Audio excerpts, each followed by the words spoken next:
Сонсогч та бүхэнд Арамын төргийн энэ өдөр мэдээллийн хөтөлбөрийн шинэ дугаараа танилцуулж байна. Өнөөдрийн манай хөтөлбөрөөр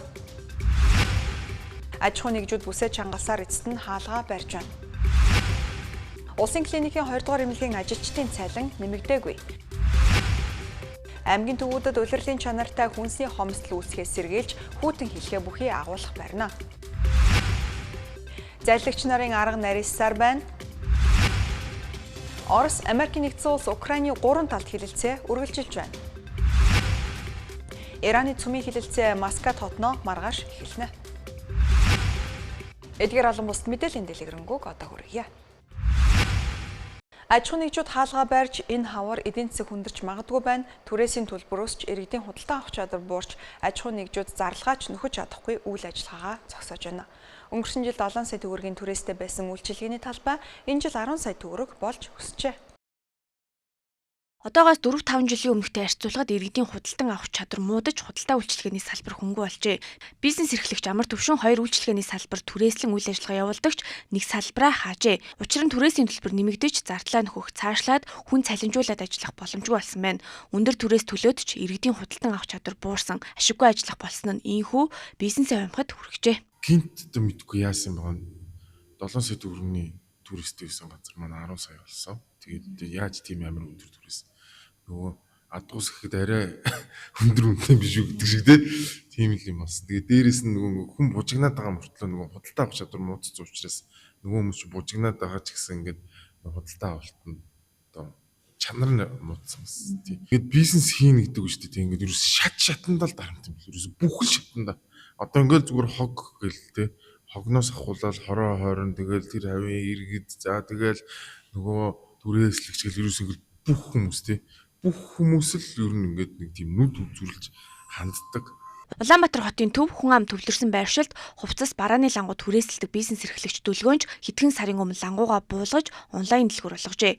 Лангууны 1 сарын түрээс 4 сая 500 мянган төгрөг, үүн дээр 1 сарын барьцаа төлбөр байршуулж 8 сар үйл ажиллагаа явуулаад аргагүй ирэхэд лангууга хаажээ. Тэрээр худалдагчаас гадна 3-аас 4 хүн цалинжуулдаг байжээ. Хэдийгээр байршил сайтай ч орлого муу. Тиймээс сар бүр өндөр түрээс төлж ажиллах нь ашиггүй болсон учраас бараагаа онлайнаар зарж хүргэлтээр үйлчилж байна. Худалдаа авалтын чадвар өндөр байх үед бол нөгөө түрээсийн зардлаа бол ингээд өгөөд хүмүүс цалинжуулаад ажиллаж болж исэн. Тэгээд нөгөө нэг юунаас хойш өнгөрсөн жилээс хойш ер нь хүмүүсийн худалдаа авах чадвар нь буураад тэгээ онлайнаар авах нь ч гэсэн багасаад тэгээ нөгөө яг ирж байгаа хүмүүс ч гэсэн багасаад тэгсэн болохоор ер нь нөгөө зардал маань орлогоосоо өндөр гараад тэгээд ер нь дийлхэ байгаад тэгээ сүүлийн 1-4-5 сар ашиггүй ажиллаад тэгээ за ер нь таралбай түрээслэхэ болий зүгээр онлайнаар ажиллуулъя гэдэг юм да очсон. Гэхдээ ер нь бас онлайнаар худалдаа авч байгаа байдал гэх юм уу тий чадвар нь ер нь бас багассан.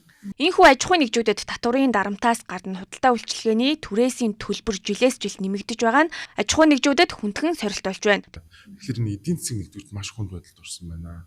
Хоёрдугаарт мэдээж одоо дааж давшгүй өндөр түрээс төлөхлөөр одоо хинч буруу шүү дээ.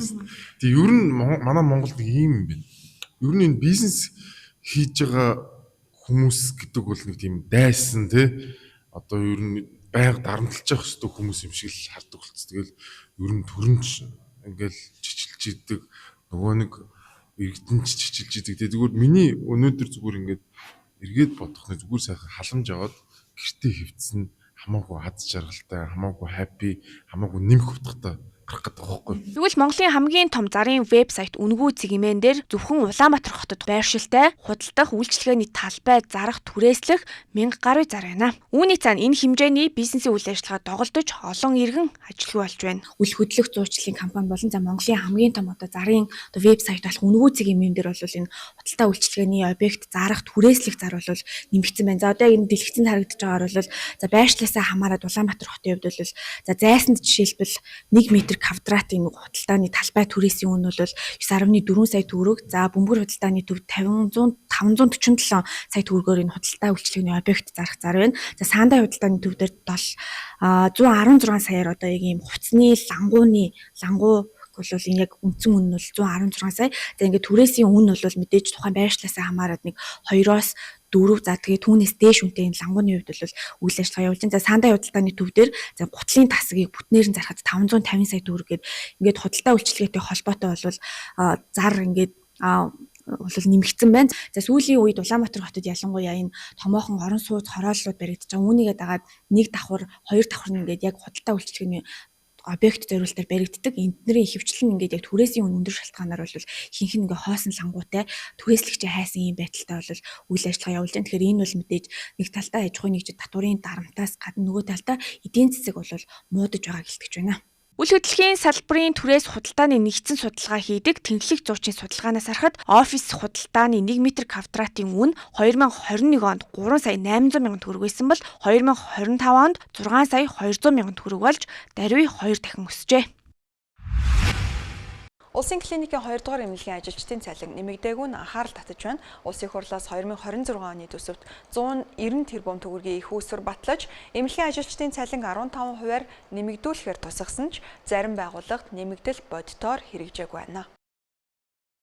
Тухайлбал улсын 2 дугаар клиникийн эмнэлэг 576 оронтой батлагдсан ч бодит байдлаар 660 оронтойтой ажиллаж байгаа тул удирдлагууд 15% нэмэгдлийг олох боломжгүй гэж мэдэгдсэн байна. Энэ нь төсвийн их үүсвэр болон байгууллагын хэрэгжилт хоорондын зөрүүгөөс үүдэж байгаа асуудал гэж үзлээ. Улсын хурлаас баталсан төсөв бодитоор хэрэгжихгүй байгааг онцолж цаашаа ийм жигшигтэй байгууллагуудыг судлах, оронтой төсвийн зарцуулалт, цалингийн нэмэгдэл, бодит хэрэгжилтийг наривчлан шалгах шаардлагатай хэлж байна. Мөн эмнэлэг болон эмнэлгийн ажилчдын цалин хөлсийг нэмэгдүүлэхээр 15% нэмэгдүүлэхээр нийтдээ 190 тэрбум төгрөг бас баталж өгсөн. Улсын их хурлууд хууль баталж төсөв баталдаг байгууллага онцгой хэрэгтэй. Гэтэл яг бодит байдал дээр ерөөсөө энэ цалин нэмэгдсэн юм алга. Эмнэлгийн багш эмнэлгийн ажилчдын цалин, эмчнэрийн цалин гэхэд 15%-аар өдөөд нэмэгдсэн байх ёстой. Харамсалтай зарим байгууллага дээр тухайлбал улсын клиникийн 2 дугаар эмнэлэг дээр бүр огт нэмэгдээгүй байх жишээтэй. Тэр битгий 2 дугаар эмнэлэг дээр 576 оронтойтой байх ёстоос 84 оронтой илүү байгаа учраас эмнэлгийнх нь удирдлага бид одоо тэр 15% нэмэгдлийг өгч чадахгүй гэж байсан гэж одоо ажилчтай цуглаж хэлсэн баг жишээтэй.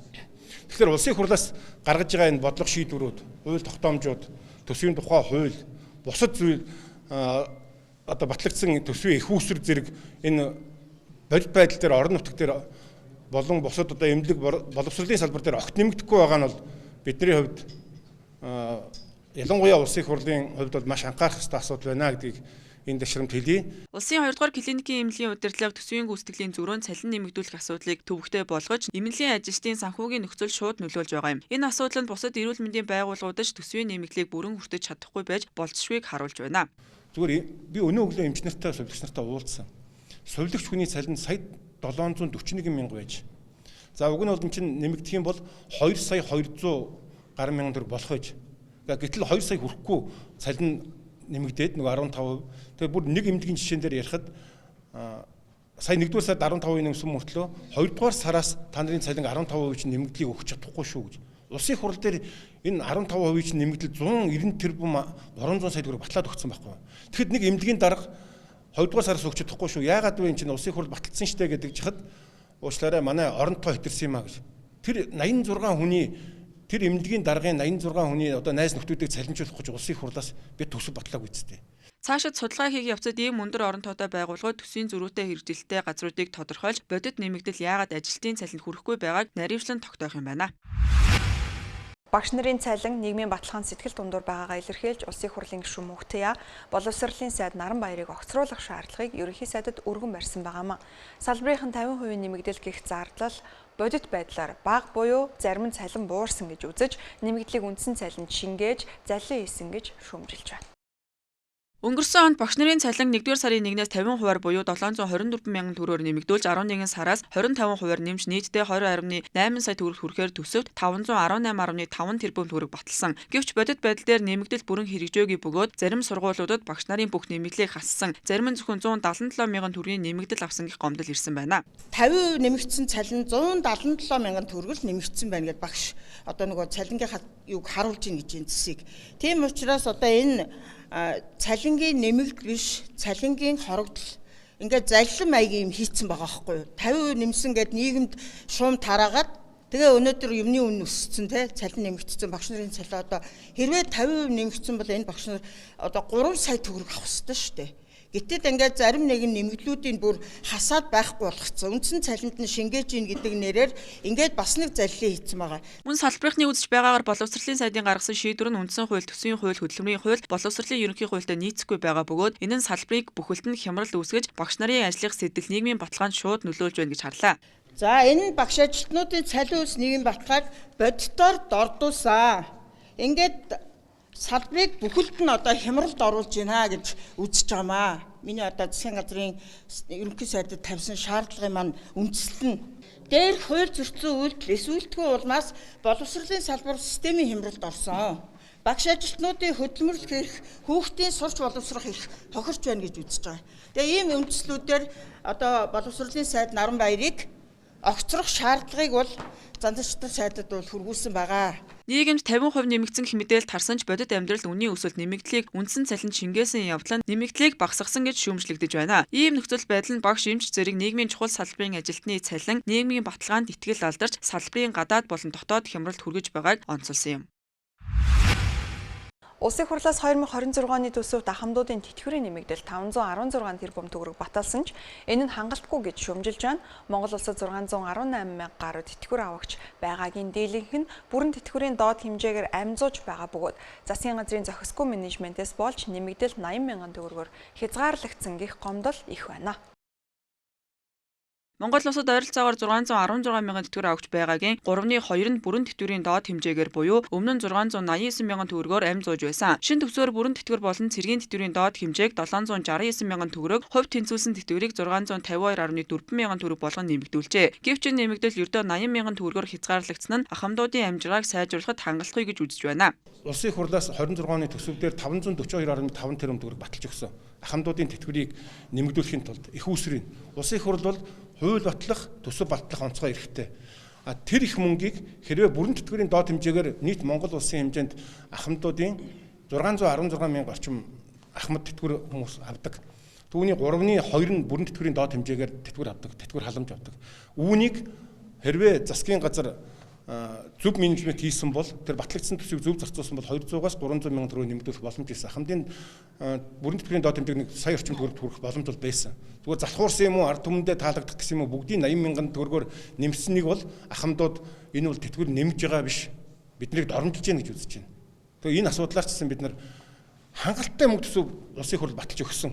Яг засгийн газраас орж ирсэн тэр хилээд байгаа, хүсээд байгаа юуных нь хэмжээнд ингээд нийтдээ ахмадуудын болоод багш эмчнэрийн цалингийн шинжилгээ ухааны ажил дээр 944 тэрбум төгрөг батлаад байхад одоо бодит байдал дээр хамгийн их гомдол мэдүүлж байгаа нь ахмад энэ багш эмчнэр байна. Түүнчлэн улсын хурлын гишүүн Ганбаатар засгийн газрын төсвийн менежментийг шүүмжилж төсвийг зөв зарцуулсан бол бүрэн тэтгэврийн доод хэмжээг 1 сая төгрөг боломжтой байсан хэмээн мэдгдлээ. Түүний үзэж байгаагаар хэрэв зохистой бодлого хэрэгжүүлсэн бол тэтгэвэр авагчдын дийлэнхийн тэтгэврийг 200-аас 300 мянган төгрөгөөр нэмэгдүүлэх байжээ. Гэсэн сангийн яамнаас тэтгэврийг 1.5 сая төгрөг болгох нь төсөв 4.3 их 80 төгрөгийн нэмэлт ачаал өгнө гэж тооцоолж боломжгүй хэмээн мэдэгдсэн. Ахмадуудын амжиргааны төвшин инфляцтай зэрэгцэн өсөж байгаа үн өртгийн дарамтад орж байгаа тул цаашаа төсвийн бодлогыг илүү оновчтой болгох шаардлагатай гэж үзэж байгаа юм а.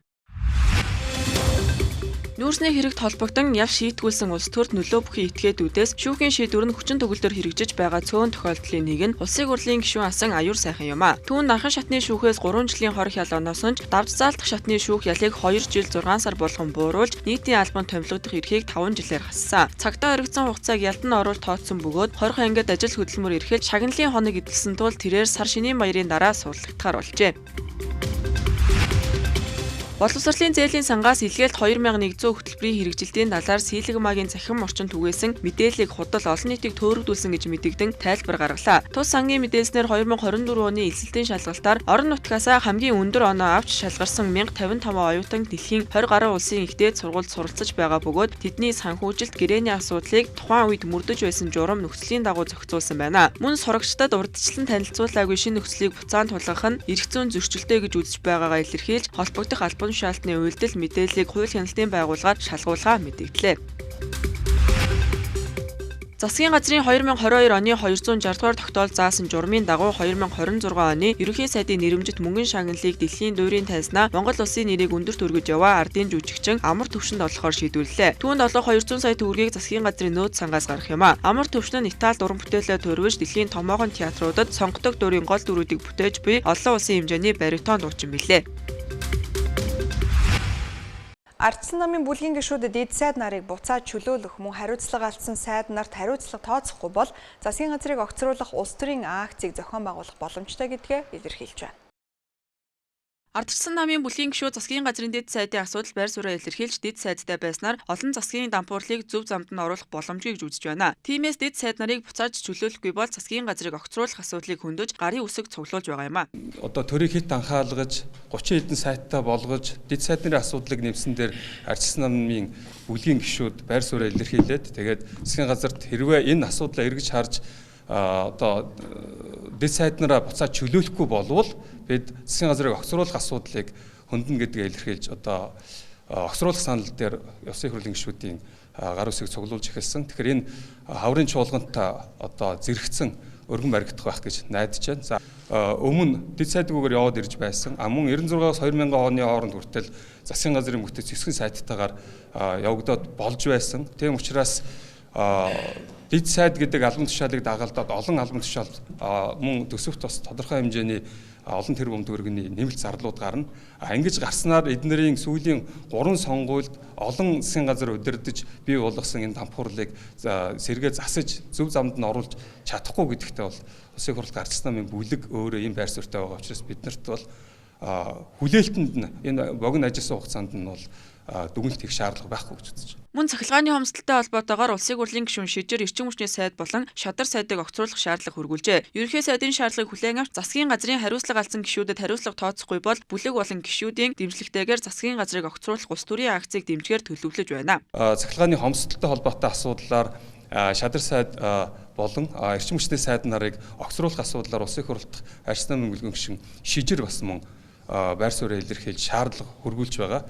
Тэгээ энэ шаардлагыг ерөнхий сайд хүлээж аваад засгийн газрын энэ хариуцлага алдсан гишүүдтэйгээ хариуцлага тооцохгүй болвол засгийн газрыг огцруулах акцийг бид нар Улсын хурл дахь ардчсан намын бүлэг болон Улсын хурлын гишүүдийнхээ одоо байр суурийг дэмжиж улс төрийн дэмжлэг үзүүлнэ гэдгийг аль биесээр мэдгдсэн. Тэгэхээр энэ мэдээлэл бол хэвээрээ байгаа.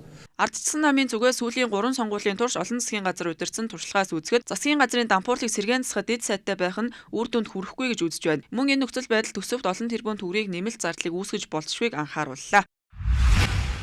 Хаврын улирал махны хомсдол үүсч махны үн хөөрөгдөлд орох үзэгдэл ажиглагддаг. Бусад улирлуудад махны нөөц элбэг байдаг ч нөөцлөх тогтолцоо байхгүй улмаас дээрх асуудал үүсдэг юм а.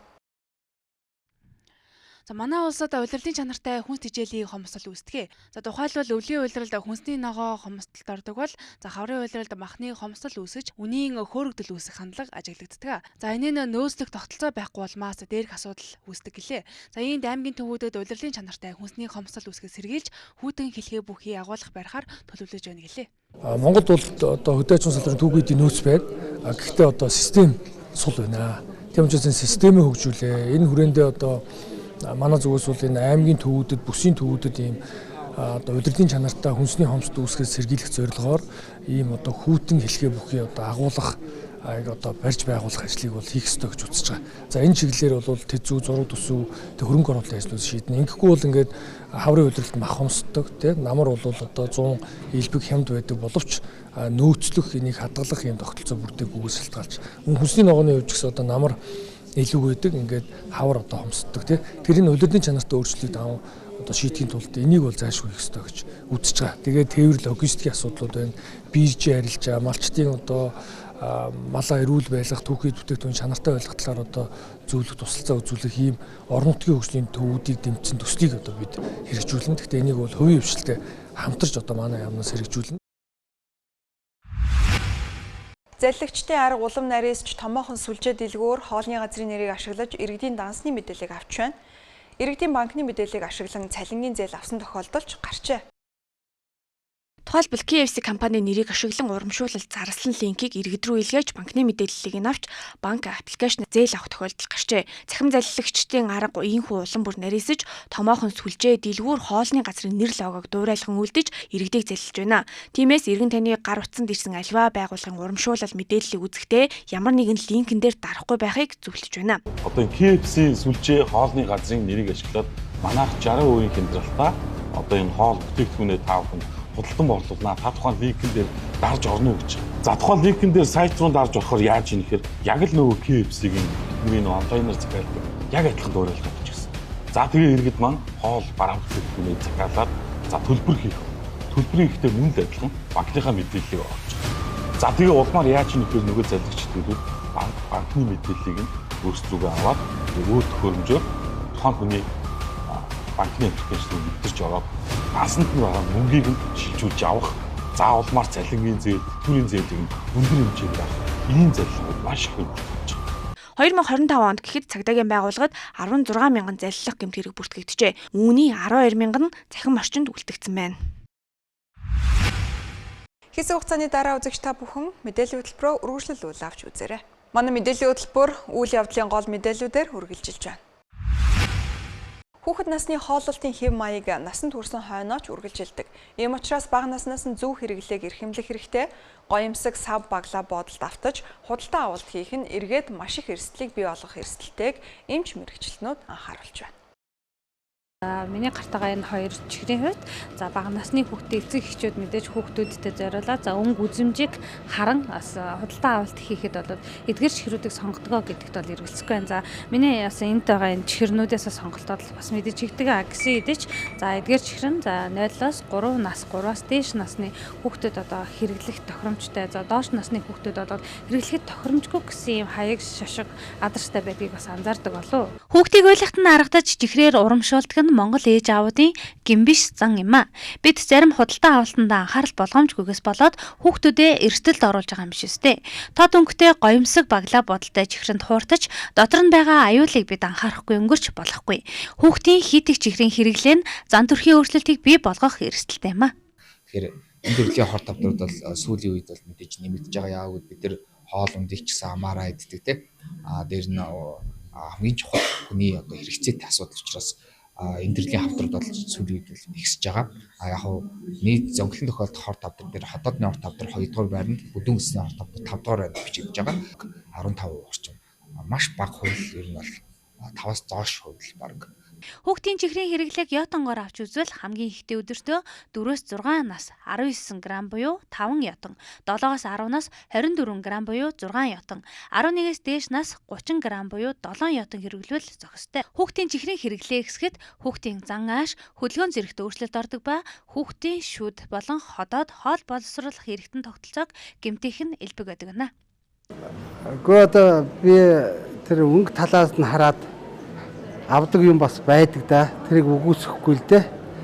Гэтэл ер нь хамгийн гол нь үйлдвэрлэсэн он сар энэ ер нь голцоо хардаг. Тэгээд тэрийг хараад авъя гэсэн юм аваад өгчдөг. Тийм л байна. Амттангаар ер нь шагнах би буруу л гэж бодож байна. Яг манай гэр бүлд бол анхнаасаа нөгөө нэг гэрийн хүмүүжилт чинь их сахар хэрэглэдэггүй юм чинь. Тэгээ тэрүүгээрээ сураад тэгээ том болсон хойноо ч гэсэн чихэр амттанд нэг тийм дуртай байдгүй юм байлээ. Зүгээр нөгөө уйлж байгаа хүүхдийг аргадна гэдэг чинь ер нь бол буруу штэ. Альва нэг юмар ингэж шагнаж, орлуулж шагнаж авах. Тэгэхээр тэр хүүхд чинь бас муу зан сурч чинь ээж аавыгаа нөгөө яаж аргалахаа мэддэг болоод юм муу зан суулгаж байгаа байхгүй. Тэгэхээр тэр бол тийм сайн зүйл биш. Зүгээр яг том хүн шиг ярилцах хэрэгтэй. Тод өнгөтэй хурц үнэртэй аливаа хүнсний бүтээгдэхүүнийг бид худалдан авахаас зайлсхийх хэрэгтэй гэмт мэрэгчлэнүүд анхааруулж байна. Бага насны хүүхдээ эцэг их асран хамгаалагч та бүхнийг хүүхдийн чихрийн хэрэглээндээ илүү их анхаарахыг ахин сануулж байна. Хүүхдийн амны хөндийгөөр дамжин ходоодоор орсон бүхэн эргээд эрүүл мэндэд гарах бүх эрсдлийг бий болгодог гэдгийг эцэг их асран хамгаалагч та бүхэн ахин анхаарах хэрэгтэй. Улаанбаатар хотод өнөөдөр багавтар үлдээ цас орохгүй салхи баруун хойноос секундэд 3-8 м. Агаарын температур өмнөх өдрөөс хүртэрч хасах 19-оос хасах 21 градус хүрнэ. Харин баруун омгуудын өмнөд болон говийн бүсийн баруун өмнөд хэсгээр цас орж цасан шуурга төлөвтэй тул зам даваа гүвэний нөхцөл хүндрэхийг анхааруулж байна. Ихэнх нутгаар салхи ширүүрч хүүтний ирж чангарна. Улаанбаатар өвчний дэгдлийг хумих болон багасартай хүүхдүүдийг халдвараас сэргийлэх зорилгоор энэ сарын 26-наас улсын хэмжээнд нэмэлт дархлаажуулалт эхэлсэн ч 10-аас 15 насны 420 мянган гаруй хүүхдүүдийг 95-аас дээш хувьд хамруулах шаардлагатай байхад одоогоор улсын хэмжээнд дархлаажуулалт 26% явагдаж байна. Өнөөдрийн байдлаар 110 мянган гаруй хүүхэд нэмэлт тунд хамрагдсан байна. Сар шинийн баярт хүч байгаатай холбоотойгоор нийслэлийн гол зах худалдааны төвүүдийг чиглэсэн замын хөдөлгөөний ачаалал эрс нэмэгдэж зарим уул зүрийн нэвтрүүлэх чадвар 40 хүртэлх хувиар өссөн үзүүлэлттэй байгааг мэдээллээ. Үүнтэй холбоотойгоор замын хөдөлгөөний удирдлагын төв тээврийн цагтаатай хамтран гэрэлтэн тохионы горимд өөрчлөлт оруулах, зохицуулагчдыг нэмэлтээр ажилуулах зэрэг арга хэмжээ авч байгаа юм а. Мөн зах худалдааны төвүүдийг уртасгасан цагаар ажилуулах боломжийг судалж, иргэдийн санал үндэслэн шийдвэр гаргах чиглэлийг холбогдох албаныханд өгчээ. Монгол улсын санаачлагаар 2026 оныг бэлчээр ба нүүдлийн мал аж ахуй эрхлэгчдийн олон улсын жил болгон зарласан.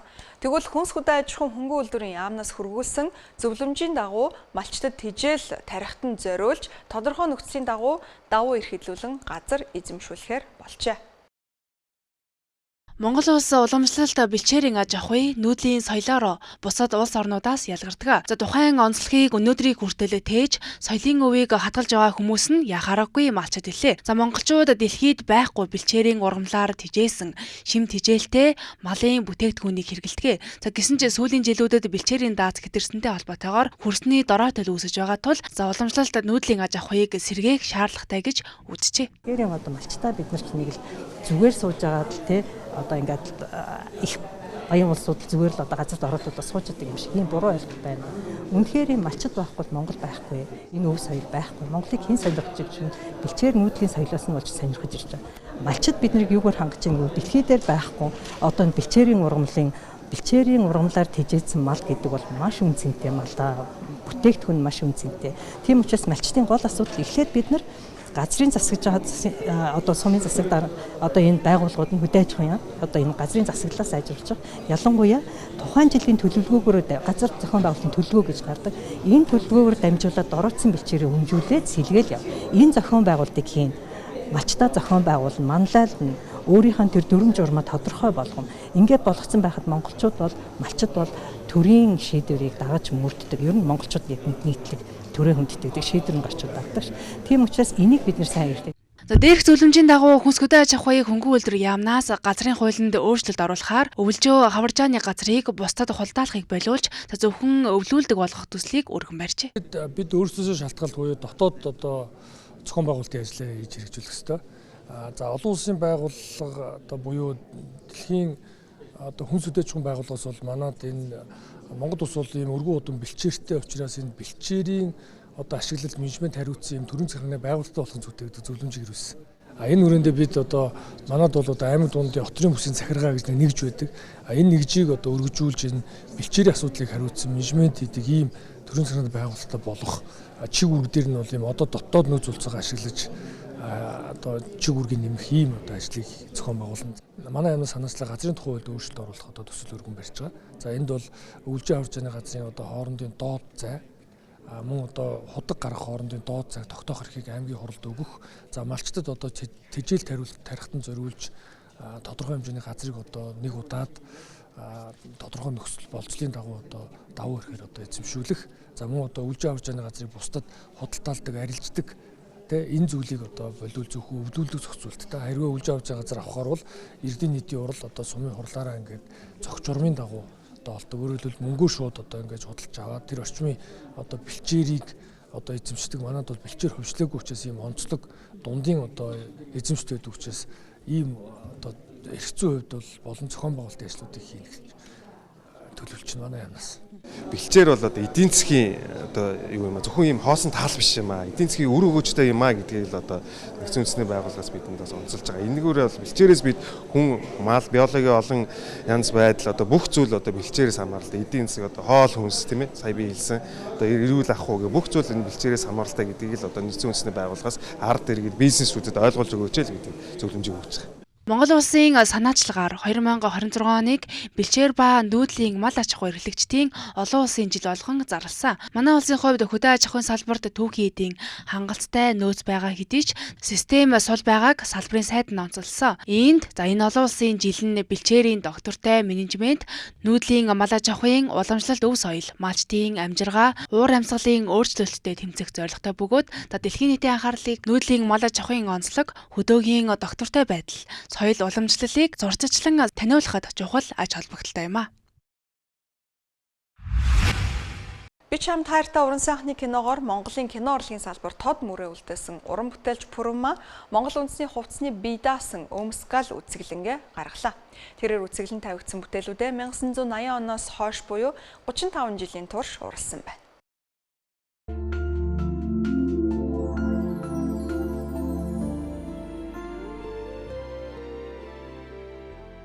Монголын тайз дэлгэцийн кино урлагт би чамд хайртай уран сайхны киноны дүрээрээ өөрийн тод дүрээ мөнхлөн үлдээсэн жүжигчин уран бүтээлч Пүрүма өөрийн бие даасан Монгол үндэсний хувцсны бие даасан өмс гал үзэсгэлэнгээ нээсэн байна. Тэрээр тайз дэлгэцийн 20 гаруй уран бүтээлд оролсноос гадна үндэсний хувцсны өдөр тутмын загвар урлан бүтээгч бясалгагч юм а. Тус үзэсгэлэнд дээл Монгол цамц, өмөд, цүнх малгай, бүс зэрэг уран бүтээл дэлгэгдсэн бөгөөд 1980 оноос хойш өнөөдрийг хүртэл 35 жилийн хугацаанд урлан бүтээжээ.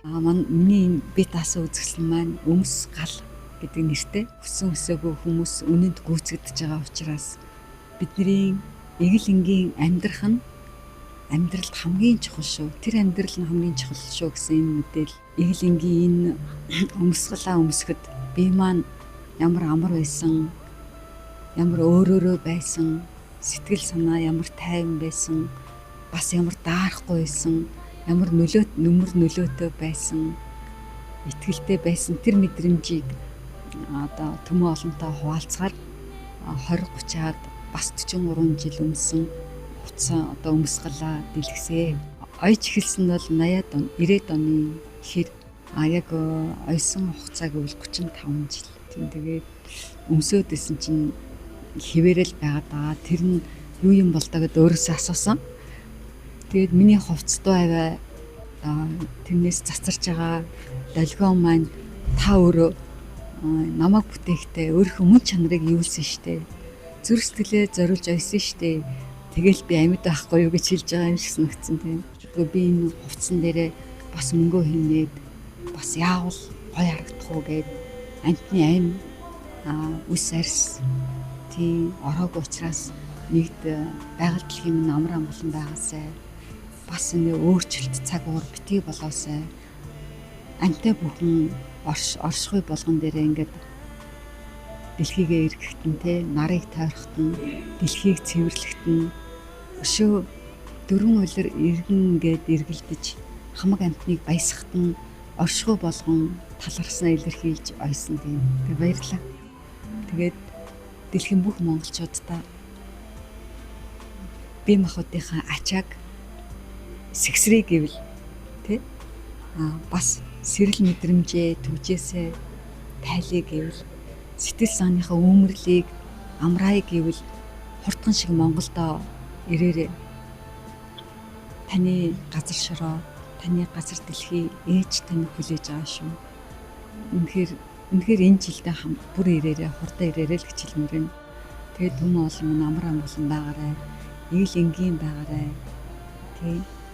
Хүмүүс гал химээх-нэр нь өмсгөлөөрөө өөрийгөө хамгаалж амьдралын эрч хүчийг тээх гэсэн утга санааг илэрхийлгээч. Түүний бүтээлүүд нь монгол хүний говцлох соёл, нүүдэлчдийн философиг өдөр тутмын хэрэглээний өнцгөөс харуулж байгаа бөгөөд байгалийн гаралтай материалаар бүтээгдсэн гэдгээрээ онцлогтой. Монголын алт компани нийгмийн хариуцлагын хүрээнд дэлхийд ховорцсон 2 бүх тэмээ сүргийн тоо толгойг өсгөх, говийн бүсийн экологийн тэнцвэрт байдлыг хадгалах, малчтын хөдөлмөрийг үнэлэн урамшуулах зорилгоор ботхонд бонус хөтөлбөрийг 13 дахь жилдээ хэрэгжүүлж байна. Энэхүү хөтөлбөрийн хүрээнд өнөөдрийг хүртэл 40 орчим мянган тоо толгой ботхонд урамшуулал олгоод байгаа юм. Ботгонд бонус хөтөлбөр нь Дорноговь аймгийн Мандах, Далан жаргалан, Дундговь аймгийн Баян жаргалан, Дэлгэр хангай, Өмнө Говь аймгийн 3 тисумдад хэрэгжиж байна. Хөтөлбөр хэрэгжиж эхэлснээс хойш малчдад 800 орчим сая төгрөгийн урамшуулал олгосон байна. Үүний үр дүнд говийн бүсийн тэмээ сүргийн тоо толгой тасралтгүй өсөж байгааг нутгийн иргэд хэлж байна. Ботгон бонус өгж ирсэн 13 жилд бол тэмээ толгой бүхэл бүтэн бараг 50% өсөж байгаа шүү.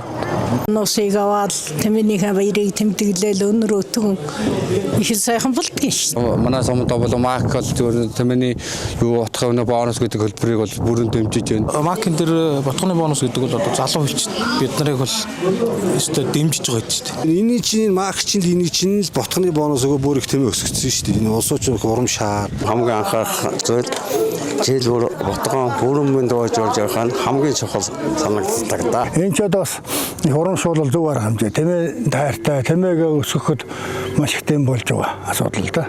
Сайхан нэг ботгоны антаагаар нэгэд тавар онцаасаа өгдөө шүү дээ. Урамшиж байгаа юм их цаасаагүй шүү дээ. Энэ жилийн тухайд хөтөлбөр хэрэгжиж буй 3 аймгийн 5 сумдын малчдын нийт 5331 ботго тоолуулж нийт 100 сая төгрөгийн урамшууллыг авсан байна. Энэ нь өмнөх оны мөн үетэй харьцуулахад 1300 гаруй тоо толгоогоор өссөн үзүүлэлттэй юм. Монголын алт компани зүгээс тухайн онд 9 минут байцсан ботго нэг бүрт 20 мянган төгрөгийн урамшуулал олгож малчдыг урамшуулж байгаамаа. За МАК компани 13 жилдээ ботгон бонус хөтөлбөрийг хэрэгжүүлж явж байна. Энэ нь болохоор 3 аймгийн 5 сумын иргэдэд энэ үйл ажиллагаа хүртэмжтэй явж байгаа. Нийт 5331 ботго энэ жил байжсан байна. Тэмээчдийг урам зориг өгсөн. Яг одоо нөгөө тэмээчд маань бол нөгөө шууд утгаараа одоо ингэж одоо гар дээр нь очдог тийм ээ. Ажил хөдөл ингээд бас би болж байгаа юм одоо хөтөлбөрөө. Түүнчлэн энэ хөтөлбөрийн хүрээнд жил бүрийн цагаан сарын баярын өмнө сумдын Ахмад наснуудад хүндэтгэл үзүүлэн гарын бэлэг гардуулдаг уламжлалтай. Энэ жилийн тухайд дээрх 5 сумдын 1500 гаруй Ахмад наснд хүндэтгэл үзүүлж Дундговь аймгийн Баян жаргалан сумд шагаар авааны тэмцээн, Өмнө Говь аймгийн 3 тис, Дорноговь аймгийн Мандал сумдад хүчит бүхий байралтаан зохион байгууллаа. Засгийн газрын хуралдаанаар 2026-аас 2028 онд мөрдөх малын индексжүүлсэн даатгалын босон үзүүлэлтийг актаар тооцоололт үндэслэн шинжилэн тогтоолоо. Хуулийн нэмэлт өөрчлөлтөөр даатгалын 1-р босгыг 6%-аас 5% болгон бууруулсантай холбоотойгоор өмнөх үзүүлэлтийг инхүү шинжилсэн байна. Ингэснээр 100 дуулан босод гинтийн эрсдлээс үүдэх малын хоригдлын үед малчтад болох нөхөн төлбөрийн зохицуулалт шинэ босгоор хэрэгжих юм а. Улсын хурлын дарга учрал Монгол банкны ерөнхийлөгч Наран Цогтноор Унгарын OTP банкны төлөөлөлтөд цахим уулзалт хийж Монгол банкны салбарт хөрөнгө оруулах боломжийн талаар санал солилцлоо. OTP банкны зүгээс банкны тухай хууль хөрөнгө оруулалтын эрх зүйн орчин тодорхой болж зарим зохицуултыг шинжилвэл Монголд стратегийн хөрөнгө оруулалт их сонирхолтой байгаагаа илэрхийлсэн байна. Харин улсын хурлын дарга банкны салбарын реформыг эрчимжүүлж гадаадын хөрөнгө оруулалтыг дэмжих чиглэл баримталж байгаагаа онцолж холбогдох хуулийн өөрчлөлтийг хаврын чуулганаар хилцгээр төлөвлөж байгааг мэдгдлээ. Зам тээврийн сайд Дэлгэр сайхан Япон улсад ажиллах үеэрээ Oriental Consultants Global компани удирдлагуудтай уулзаж Чингис хаан олон улсын нисэх буудлын өргөтгөлийн төслийн явцааг хэлэлцлээ. Тус компани JICA-тай хамтран өргөтгөлийн техник эдийн засгийн үзүүлэлт, зураг төслийг боловсруулж байгаа бөгөөд судалгааг эх сард эцэслэн танилцуулахар болжээ. Монголын тал төслийг хоёр улсын засгийн газрын зээлийн хүрээнд багтаан төлөвлөснөөс богино хугацаанд хэрэгжүүлэх шаардлагатайг онцолж бүтээн байгуулалтын ажлыг эрт эхлүүлэхэд анхаарч ажиллахыг хүссэн байна. Хүүхэд радио 107.5 болон ТВ-с телевизээр үзэгчдэд хүрдэг үл мэдэх цэцэгхэн хотхонд хүүхдийн хөгжөө нэвтрүүлэг энэ жил 28 дахь жилдээ үргэлжилж байна. Хүүхэд бүрийн гигэн дурсамжийг сэргээдэг тус нэвтрүүлэг өнөөдөр 11 дахь үл мэдэхээ тодорхойлжээ. Үзэгчдээ бид хүүхэд радио 107.5 дээр хүрэлцэн ирсэн байна. За яг одоо дотор бичлэг явагдаж байгаа. Бүгдээр хамт харцгаая. За сайн байцгаана уу? Энэ өдрийн минь хүүхэд насны хамгийн гигэн дурсамжуудын нэг болсон үл мэдэх цэцэгхэн хотгонд нэвтрүүлэг анх 1998 онд радиогийн бичлэгээр эхлэж ажээ. Өдгөө 11 дэх үл мэдхийг хүлээн авсан тус өнөр бүлийн хувьд энэ нэвтрүүлэг их бяцхан оролцогчдоор бахархан дурсамж яриаг өрнүүллээ. Өнөр айлын өндөр ээж гэдэг шиг ингээл сууж манай яг өнөөдрийн нэвтрүүлгийн бичлэгийн маань гол баатар Завхан аймгаас ирсэн хөөрхөн охин ийм гүнж охинтойгоо хамтдаа. За тэгээд манай үл мэдхүүдийн үе үеийнхэн маань хурж ирээд сууж гин. Үнэхээр өөрийгөө өндөр ээж шиг өнөөдөр яг одоо мэдэрч энэ дүүнэртээ ирсэнд маш их баярлалаа. Энд гэхдээ зүгээр нэг жишээ байгаа тий. Сан зөндөө олвол мэдхүүд байгаа. Жогоороо бол би бүр 98 оноос эхлүүлсэн. Тэгэхээр ч одоо хэдэн жил болж одоо хэлэхээр бас жоох нэлээл эртээр үе. Дундаа нэг хэдэн жил бид нар завсарлсан л да. Тэгээ бодохоор ер нь бол нэг бүхэл бүтэн үе одоо миний манай нэвтрүүлгийн гараар орчод байна. Анх одоо нэвтрүүлэг эхэлж явах үед манай зочин болж исэн, үл мэдэх болж исэн хүүхдүүд маань бүгдээрээ одоо өөрсдийнхөө хүүхдүүдийг нэвтрүүлэгт авчирж оруулж байна. Тэгэхээр энэ бол бас нэлээд урт удаан хугацаа, нэг үеийн хугацаа өнгөрсөн юм байна. Тэгээд энэ хугацаанд манай үл мэдэх гэхэд одоо 11 дэх үл мэдэх маань надтай хамт нэвтрүүлгээ хөтөлж байна. 20 гаруй жилийн өмнө энэхүү нэвтрүүлэгт оролцож байсан бяцхан хүүхдүүдийн өр хүүхдүүд өнөөдөр өөрсдөө оролцох насанд хүрч хоёр үеийг холбосон гэгийн холбоос болсон байна. Тухайлбал тухайн үед өмсөж байсан дайсан зай хүртэл хадгалж хүүхэд насны дурсамжтайгаа хамт 28 жилийн турш хадгалж ирсэн нь энэ нэвтрүүлгийн үн цэнийг илтгэнэ. За бид яг одоо үл мэдэх цэцгэн хотгонд нэвтрүүлгийн 11 дэх үл мэдхтэйгээ уулзахад бэлэн болсон байна. За сайн өгчөнд. Сайн намайг Бүрөөч гэдэг. Бүрөөч хаанаас ирсэн мөлий? Хөвсгөл аймгаас. Би ямар ч гэсэн том болохоор хүүхдээ ямар нэгэн хүүхдийн нэвтрүүлэгт орж тийм гой гайхалтай дурсамжтай зүйлийг дурсгал болгож үлдэхийг хүсдэг. Хамгийн ихэнд хэлдэг бол сайн байцгаана хүүхдүүдээ. Манай үл мэдэх цэцгэн хотгон нэвтрүүлэг эхэлж байна. Одоо би та нарт зочноо танилцуулъя. Гэсний дараа зочноо хэлээд насыг нийлдэг байгаа. За төгсгөхтэй юу гэдэг лээ гэж байна. Дараачийн нэвтрүүлэг хүртэл баяртай. Хоёр дахь үл мэддэг гэж байхдаа их одоо исэн хэрналаа. Одоо үеэр бол инфлюенсер шиг л яг гадуур явж хат бүх хүмүүс таниал. Тэр үед нөгөө жүр ир үсэг хэлж чадахгүй дандаа илээр дуудаал жүлүүл гээл. Тийм. Тэгэл эмээгийн тухай, эгчнэрийн тухай их онигоо их фактууд яриад нөгөөд нэг тэгэл од болж исэн доо. Зарим дээр нь давсалж яриад зарим нь болохоор яг шууд яриад альва нөгөө фактууд гарч ирээд тэднэр нэг анхаарал татдаг гэсэн. За юуны төрөнд та бүхэнд өнөөдрийн мэндийг хүргэе. За намайг болохоор Мөнгөн Баяр өвгтэй анх хоёр гэдэг. Би болохоор 2005-аас 2007 оны хооронд үл мэд хийжсэн. Тэгээд тухайн үедээ яг 5 настайгаас хөтлөөд тэгээд 7 настайдаа зодог тайлсан гэх юм уу. Тийм хүн байгаа. Тийм, ер нь хамгийн анх нэг ажлын гараагаа эхлүүлээл компаниудад ажилд орохоор үл мэдэх байсан гэл ажлынхаа ярилцлагаас ивэн дээрээ бичсэн. Хөө чи нэр үл мэдэх байсан юм уу? Би үздэг байсан штэ. Маа би хүүхдээ оруулж исэн штэ гэдэг ч юм уу те. Эсвэл ингээд ажилд орсны дараа ингээд хамт ажиллаж байгаа хүмүүс нь би үл мэдэгт ч орж исэн штэ. Чи юу байсан юм уу гэл. Ер нь айгүй тийм эргээр хүлээж авдаг.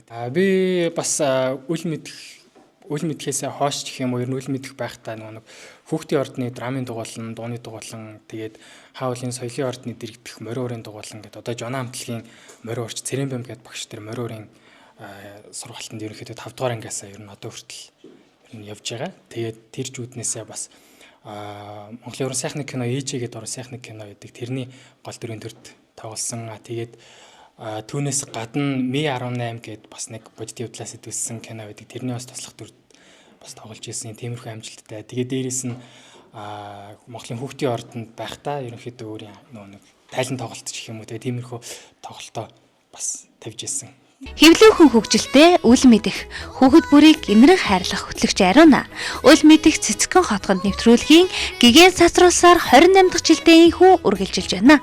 Нэвтрүүлэг ТV-с телевизолон хүүхэд радио 107.5 долгионоор болон Facebook хуудасаар үзэгч та бүхэнд хүрч байна. Амьдралын хамгийн дулаан орон зай бол гэр бүлээ. Харин гэр бүлийн бат бөх байдал нь нийгмийн доктортой хөгжлийн суурь юм. Орхон аймгийн засаг даргын санаачлагаар 3 жилийн хугацаанд хэрэгжих бүх хайраа гэр бүлдээ төсөл өнөөдөр аль биесээр нээлттэй хийлээ. Төслийн нээлтэнд орон нутгийн удирдлагууд холбоотойгоо байгууллагын төлөөлөл болон иргэд оролцож гэр бүлд чиглэсэн бодлого анхаарал өнөөдөр нэгэн шаардлагатай байгааг онцолсон юм а. За Орхон аймагт гэр бүлийн маргаан, салалт, хүүхдийн эрсдэлтэй асуудлууд сүүлийн жилүүдэд өндөр үзүүлэлттэй байгаа бөгөөд судалгаагаар санхүүгийн бэрхшээл, харилцааны зөрчил, сэтгэл зүйн дарамт гэр бүлүүдэд түгээмэл тулгамдж байгаа нь тогтоогдчихжээ. Ийм дуг төсөл нь айл өрхийн дотоод асуудлыг шийтгэхээс гадна нийгмийн доктортой байдал, ирээдүйн хөгжүүлэлд чухал ач холбогдолтой хэмээн зохион байгуулагчид онцоллоо. 2024 онд манай Орхон аймагт бас гэр бүл салалт өндөр байсан. За тэгээ бас нөгөө аав ээжийн айлын шалтгаанаас одоо болоод гэр бүл цуслагдсан асуудал байгаа. Түүний ард бяцхан хүүхдүүд маань одоо хагас хүчин бол бүртгэгдсэн тоо бол өндөр байсан. Тийм учраас бид бүгд тогтвортой эдийн засгийн тогтвортой уул уурхайг ярихаас илүүтэй тогтвортой гэр бүлийг одоо ярья. Тэгээ тогтвортой гэр бүл бий болохын тулд гэр бүлийн үндсэнийг одоо олон нийтэд таниулах, залуу гэр бүл таниулах, дээрээс нь зөв хүмүүжлэлтэй, зөв төлөвшөлттэй иргэнэ бий болохын тулд гэр бүлүүд чиглэсэн одоо Бухараа гэр бүлтэй төслийг одоо санаачаар хэрэгжүүлж байна. Бухараа гэр бүлтэй төсөл нь гэр бүлийн боловсролыг нэмэгдүүлэх, эцэг эхийн үүрэг хариуцлагыг дээшлүүлэх, сэтгэл зүйн зөвлөгөө, дэмжлэгийн хүртээмжийг сайжруулахад чиглэнэ. Мөн гэр бүлийн хүчирхийллээс урьдчилан сэргийлэх, хүүхэд хамгааллын тогтолцоог орон нутагт бэхжүүлэх, зорилттой бүлгийн гэр бүлийн амжиргааг дэмжих зэрэг олон талд үйл ажиллагааг хэрэгжүүлэх юм а. Сур хүчтэй байна гэдэг бол гэр бүл хүчтэй байх шалтгаалтай. Тэгэхээр бид нэг нэгнээс суралцах. Битээр мэдээж ирэх төгс гэр бүл биш. Битээрээ сайхан гэр бүл зөндөө баг. Тэгээд энэ сайхан амьдралынхаа их байхгүй туршлагаа хуваалцсан нэгэндээ сайхан зүйл аваад өнөөдөр амьдралтаас хэрэгжүүлж явал энэ төслийн үр дүн болов уу гэж бодож байна. Хүмүүс бол дахин талархад илэрхийлээ. Яагаад вэ гэхээр төсөл гэхээр бид нар чинь хитрхи нөгөө цаасан дээрх зүйл бариад одоо нэг юм лекц ороод ч юм уу ингээд амьдралаас жоохон тасарсан байгаад идэг штеп. А гэтэл энэ төсөл маань анх эхлэхдээ ингээд бодит хүмүүсийн туршлагыг шууд гэр бүлүүдэд нь ингээд хамтдаа хуваалцаад хэлж байгаа нь үнэхээр таалагдсан. 22 жил болж байна. Одоо 4 хүүхэдтэй. Гэр бүлийн үндсэн гэдэг бол ер нь л ойлголцол. Тийм элдв маргааныг даван тууж чадчих бид нар бат бох гэр бүлийг байдаг. Дээр нь хүүхдүүдийн маань аз жаргал үндсэнтэй байдаг та. Төслийн хүрээнд аймгийн хэмжээнд шатараатай сургалт, уулзалт, зөвлөгөө, дэмжлэгийн ажлууд зохион байгуулагдах бөгөөд гэр бүлийн гишүүдийн нэгдмэл байдлыг бэхжүүлэхэд чиглэнэ. Бухараа гэр бүлтэй төсөл нь өнөөдрийн гэр бүлийг дэмжиж, маргаашийн доктортой нийгмийг бүтээх зорилготойгоор хэрэгжиж эхэллээ. Энэ өдөр мэдээллийн хөтөлбөртэй хамтаас үзэгч та бүхэнд баярлалаа. Баасан гарагийн энэ өдөр мэдээллийн хөтөлбөрөөр хэрэг уулзцаая.